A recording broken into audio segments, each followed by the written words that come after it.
we're going to kind of get into the buy and sell signals and how the follow-through day becomes a buy signal. So this is on page 43. So you'll see throughout the day that there are a lot of moving parts, but again, like Charles mentioned, in the battlefield, you only have to look at one day at a time. Today, we're going to be looking at bull markets and corrections and such, and you're looking at a lot at one time, but every day you're only going to have to look at it and say, okay, what did the market do today? Did any buy or sell signals get triggered? So with our buy and sell signals, we have them noted as a B for buy and an S for sell, and you'll have a number next to it. And the reason why we did this is not to get you to memorize a bunch of letters and numbers. It's just so when we would mark up the chart, that it makes it easier because you can't write follow-through day and distribution day and everything without it getting very cluttered. So a follow-through day of B1, that's what gets us started. We're going to buy on an initial follow-through day. You use a follow-through day from an index other than the NASDAQ, but then you must stay within that index for future buy and sell signals. So if you get a follow-through day on the NASDAQ, that's great, and then you're going to follow it the rest of the time, but you can get it on the S&P 500, the New York, the Dow. Then it becomes a little bit tricky if you get a follow-through there before the NASDAQ, because then you're going to have to decide whether you're going to switch over to the NASDAQ if the NASDAQ gets a follow-through. And that's what I would do. And the NASDAQ follows what our stocks do closer than the S&P or the New York. That's really a personal preference, but Charles and I would both use the NASDAQ. Now, this initial follow-through day, this is very key. This is going to reset distribution. So you can have 20 days of distribution, you get a follow-through day, it gets wiped out, we're back to 0 days of distribution. It's very important. Now with B2, additional follow-through days, those are the ones that we mark on the chart, we're going to buy on any additional follow-through day that happens within 25 days from the rally. That's why I was saying that the rally day becomes important because we have days attached to it, whereas with the follow-through day, most follow-through days are going to happen between 4 to 10 or 12 days from the rally. Sometimes you do get them in the 20s, and a couple of cases all the way out in the 30s, but we're not going to count additional follow-through days that far out. We have other rules that will pick that up. So, again, we're going to buy in any additional follow-through days within 25 days from a rally day that close above the low of the initial follow-through day. So the concept there is if you get a follow-through day, you want to only be buying if you're actually making progress. So if you have a follow-through day up here, and then you get another one down here, you're not going to act on it because the market isn't moving up. So that close has to be above the low of the initial follow-through day. And the additional follow-through days is just a buy signal. It does not reset distribution. Does this make sense to everyone so far?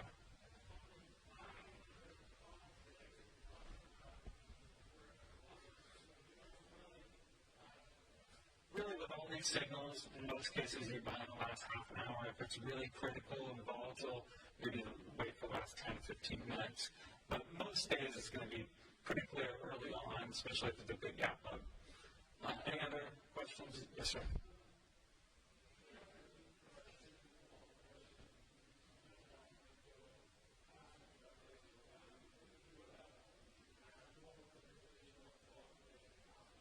We have another rule that we're going to talk about a little bit later. Charles will talk about it. It's a little bit more restrictive. It's called the accumulation day that we would act on. So after 25 days, then it's almost the same thing, just a little bit more restrictive than you would buy on those days. Yes, sir.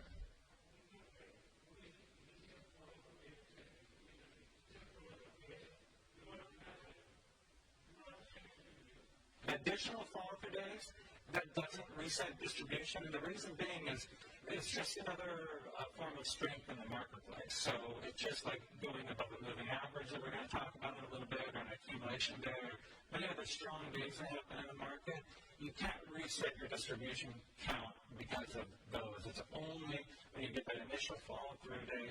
And the reason is you're saying we had a correction or a bear market, that's in the past. Now we're starting fresh. Now we're going to start counting the distribution going forward. And if we did that every time we get any form of strength, like this is just another form of strength, you'd never have enough distribution that would be meaningful. So that's a fair question. Yes, sir. So with these signals that you're going to see throughout the day, whether it's a distribution day or there's a lot of different rules that we're going to talk about, most of them you're going to have to wait until the end of the day to get a sense of, is it really going to trigger that rule or not? Some of them are going to be obvious. We have some things that are called a bad break, where you're down a whole bunch in the day. You don't really have to wait until the close of the day. You can start taking action. But if you're going to follow the system, you want to follow as closely as possible. So the reality is, if you can wait until the last minute of the day, great. You know, that's how we've done all the back testing with the close of the day. But the reality is, you've got a portfolio full of, 5, 8 stocks, maybe more. If you do all your trades related to market school rules in the last 15 minutes, last half an hour, that's the way I would suggest that you do it. Now, you'll see that with our rules, we kind of have them in families of buys and sells that kind of counteract each other. So on the follow-through day, we also have a follow-through day sell rule. This answers the question that you had earlier. So the follow-through day undercut, that's our first sell signal. It's called an S1, sell signal 1. We're going to sell if the index closes below the low of the initial follow-through day. It does not apply to additional follow-through days. So the concept here is you have a follow-through day, kind of like we were looking at the bottom of book 2, and you undercut that, that's okay. But if you close below the low of it, you need to start backing away. And so it's not saying that you're out of the market, it's just saying it's a sell signal, and you're going to react on it. So it closes below the low of the initial follow-through day. Not an intraday pierce, but an actual close. And again, it doesn't apply to the additional follow-through days.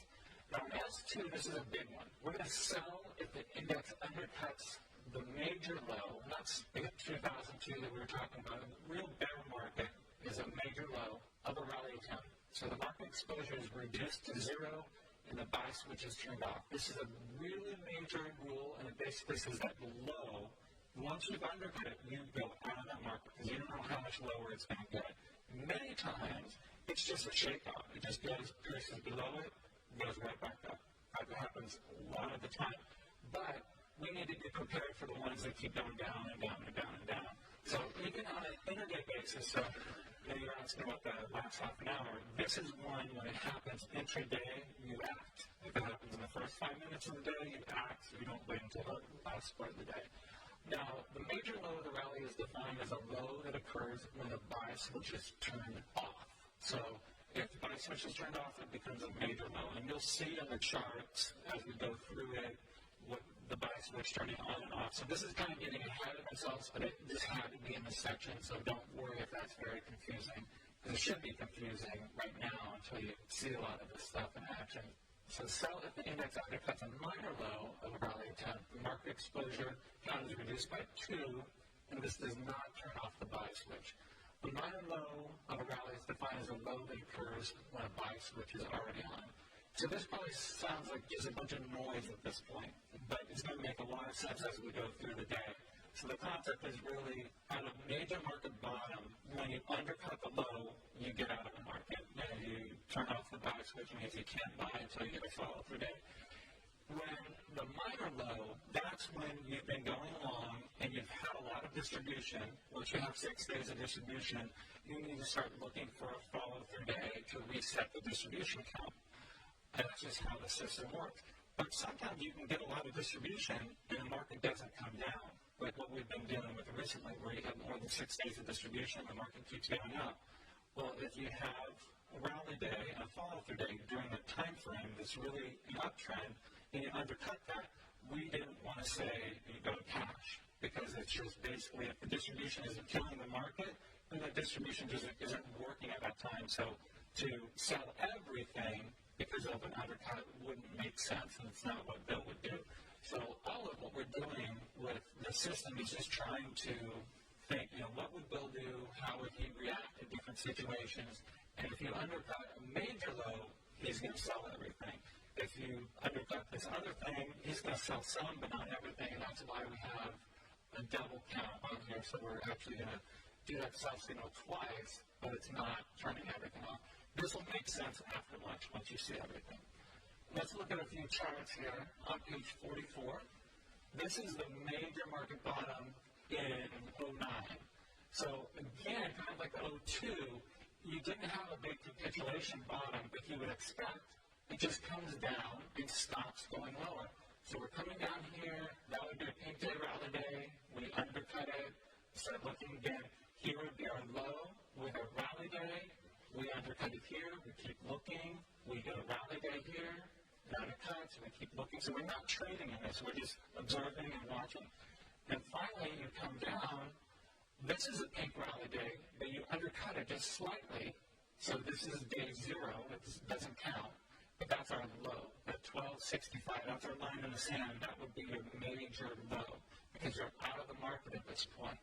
If we got invested in it, undercut that, we sell everything. And you can see why. If you've been coming down for a few years and you try to get in the market, and maybe some of our other sell signals don't get you out. If you undercut that, you don't know how much lower it's going to go. You need to exit that market to protect yourself.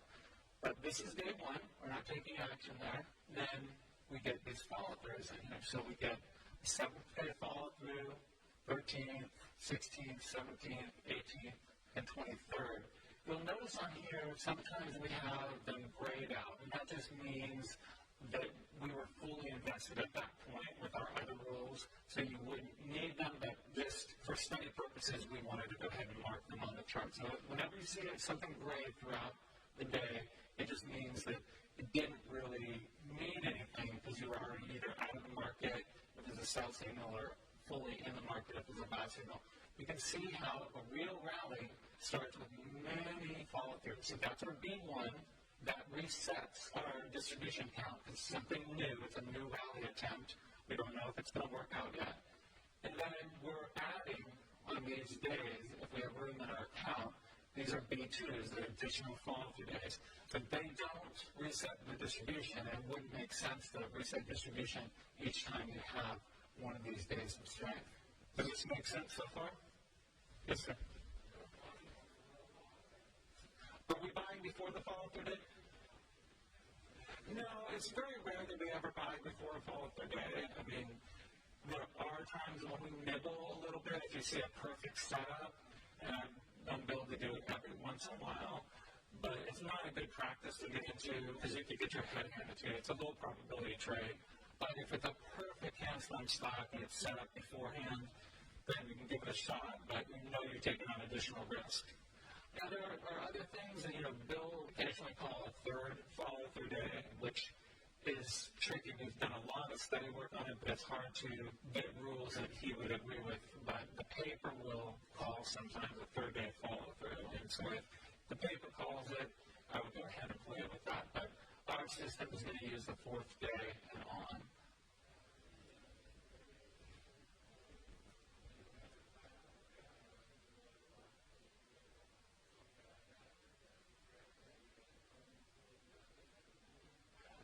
Yeah, there would be some sell signals and most of that going on, and by the end of the day, it'll make sense. If you're looking at that right now, I don't really see what would have caused us to be gray. It's not jumping out at me. You'll see how there's ebbs and flows, and most likely we were at +4, which means 90%, so we'll go from 100 to 90, back up to 100.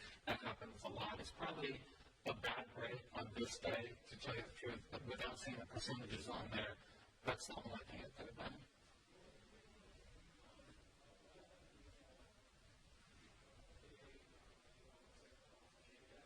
This one? Good question. So the fact that we didn't close below the low of it, we're not going to react with that because we're trying to give it a little bit more room. We were very curious. We spent a couple of years just studying these market bottoms and market tops and a lot of the in-between. And when a lot of the follow-throughs aren't as clean as this, I mean, this pretty much you get a follow-through day, and this is pretty much straight up. But many times you get a follow-through day, and you're going to get a lot of back and forth action, and then it'll go up. So in studying those, we didn't want to react too quickly, so that's why we said, okay, our line in the sand is a close below that. So you could have actually come all the way down into here, and then as long as you closed above that low, we wouldn't be selling based off of that particular rule. No. Yeah. So we studied a lot of things, and the fact is, if you look at it on that minute level, you're going to be trading even more than we're already trading. And so we want to cut down the noise, but we want to react when we have to. So let's look at another one. This is on page 45. The O2 bottom was over here. We ran into some problems. And now we're going to go through this 3 waves down and see how the system would get you in, get you out, get you in, get you out, and then get you back in. So over here, we have our low before the rally day, so that must have closed a little bit less than 50%. This was our rally day, day 1. Then we get our follow-through day. So you don't know that this is going to happen. That's all the information that we have is as of that point, we've got 200 days that's in a downtrend, we're running into some resistance, but you have to act on that day and buy. And we were in there buying there, but we have some lines in the sand. So the low of that follow-through day, the B1, that reset our distribution count, was pierced. So at this point, it was pierced and closed below it. Because it closed below it, we were taking action on that, and it did it in a very big way. Obviously, a huge gap down. It's always possible that that could have turned and rallied back up here, but if I saw that, I'm not going to be waiting till the end of the day. If I sold earlier in the day because this action, and then by the end of the day it snapped back, I just adjust whatever trades and put them back on. But this was a clear S1 undercut of the follow-through day. So we sell. And this is our line on the sand right here. So this was our low, not the low of the rally day, but the low that you had established. That was our line on the sand. You can see that it was grayed out because we were already out of the market. We didn't need it. Sometimes you do need an S2, many times, but in this case, we had enough other sell signals to get you out. So that turns off the buy switch, which Charles will talk a lot more about a little bit later. So you're out of the market waiting for a follow-through day. You get one over here. So this is a pink day rally day, and we get a 10th day follow-through day. It's in a little bit of a weak position, but you can still act on it, and you buy. And then we get an S1, where we're closing below the low. So we wouldn't have taken action over here. We're waiting. We didn't take action on this day because it closed back above it, but here you close below it, so it's triggering that S1. We go forward. We get another S2, so it undercuts. And as I said, many of the times when you undercut your prior low, you're just going to snap and turn back up. But you still have to be completely out of the market at that point, intraday, as it's happening. But it's grayed out, so we already had other sell signals that got us out of the market prior to that. Then the rally finally takes hold, and this started a major bull market. So many other things that you can learn from this time frame, but what we're studying here are the B1s and 2s and S1s and 2s. So here, we get a powerful 4th day, follow-through day. That's resetting any distribution that we have over here. And then we get these additional follow-through days. And you can see over here, we are already fully invested, so we didn't need that B2 or this B2. But over here, you did on the 16th day because we had some sell signals that were triggering over here. This is how tricky the market is. It can be very frustrating where you're getting these follow-through days, you get kicked out, you get another follow-through day, and you get kicked out. You don't want to abandon the system at that point because eventually it stops and works, and then it leads to making a ton of money when it's there to be made. Peter? Yes.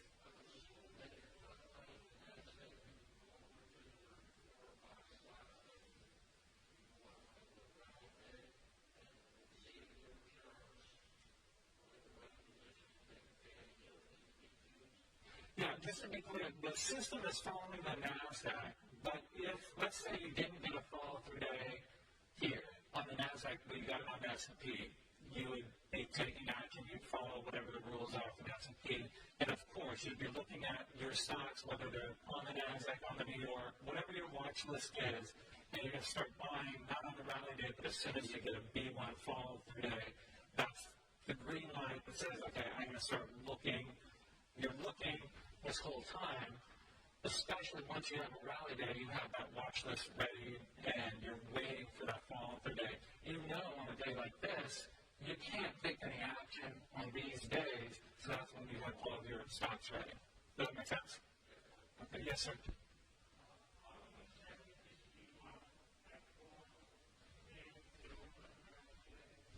Yeah, the big one can happen at any point on the 4th day or after. It could happen on the 30th day, the 35th day.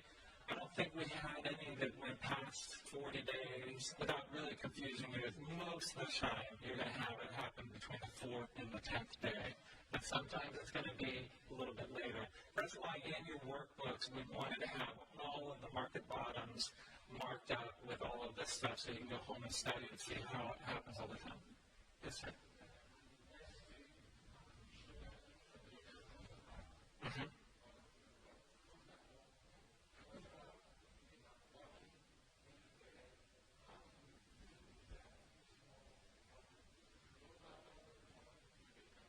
That's a big question. How many people have a full-time job where you can't watch the market? Okay.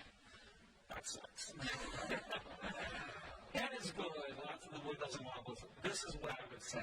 Honestly, if you're in a situation where you are over here, right, you're fine not watching an intraday. But if you're getting over here and you're still in the market, now we're out of the market over here, but if you're still in the market, like unless you're a surgeon, how many surgeons do we have? Okay, I'm US now. Like really, do you have a wife? Like put the trays on for you. When it gets over here, that's really critical. I'd set some sort of alert. You can always put stops on your stocks as well. We don't like to do that, but sometimes you're in a situation, you've got a job where you just can't. At work, we're in meetings all the time, but he allows us to watch our stocks because it's his money, so he doesn't mind. But I would say when you're over here and have some sort of alert system set up on your phone, because it is a big deal. And you can put stops on your stock. So let's say you bought a stock at $100, you put a stop in there like maybe $92 or $95 if it comes down there to sell. The advantage to having a job that doesn't have to do with the market is going to, in the end, help you because all the wiggles and wobbles that Charles and I watch throughout the day, sometimes it gives us an edge, but a lot of times it creates noise and you overthink things and you overtrade. And so I've been trying to actually set up all my meetings these days during trading hours. I used to not do it, but it's helped me slow down my trading. But I'm not a surgeon, so. All right. So let's look at 73, 74. This was a really, really horrific bear market. I did a lot of studying at this time frame. It's fascinating how great stocks can just get killed. Stocks having great earnings, but when you have a market that's really, really bad, it's going to take everything. So this is on page 46. You're coming down, you have a low, then we have a rally day. We get a B1 follow-through day, so you're taking action. You don't know that all of this is going to happen. You get a B2. So this one reset our distribution. This did not, but we're acting on it as a buy signal. Then we get an S1. So we actually close, it's hard to tell, but we close below that low. So we're going to sell some, not everything, based on that rule, but that is one sell signal, so it's a -1. And here's our line in the sand. So that's in S2, we are already out of the market. So if you're over here, it's these days where I'd be setting the alerts on my phone to make sure I was aware that if you undercut the 69.55, then you start putting some sell signals in. And there are some brokers out there. We trade through Ameritrade for our personal accounts because the firm wants to keep an eye on what we're doing. But I know there are brokers out there that have conditional trades that will be based on something else. So you can probably put an order in, find a broker out there that says, if the NASDAQ penetrates 69, 65, sell X, Y, Z. It might help you out. So then you come down. There's no follow-through attempts in here. We get another one over here, B1. And then our S1, because we closed below that low.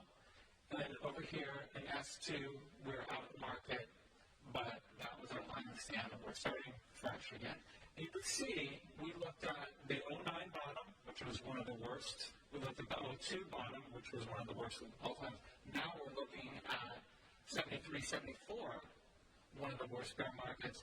And look, there's no capitulation at the end. Just stops going down and starts going up, and that's just the reality of how big, really long bear markets end. Does this look like the end of, at that point, the second worst bear market of all time? No, it's just a nothing day. There's no more sellers out there. Everyone's on the short side, and then they slowly get squeezed. So here we've got a rally day, 1, 2, 3, 4, fourth day, B1. Then you're off to the races at that point. You can see all these other follow-through days you didn't need because we had enough signals that we were fully invested already. Is this concept making sense? The S1s and the S2s? Okay. Good. Now, all of the signals throughout the day are really this simple. It's just a lot of moving parts that are going on. There's nothing that we have that's rocket science. It's all just basic stuff, but it's putting all the pieces together.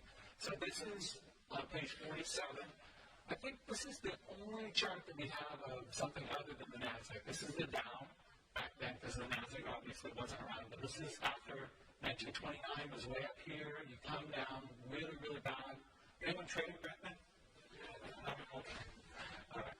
So here's our rally day. We get a B1, kind of a very weak day, but then you undercut it, so you're selling based on that, and then we get an S2.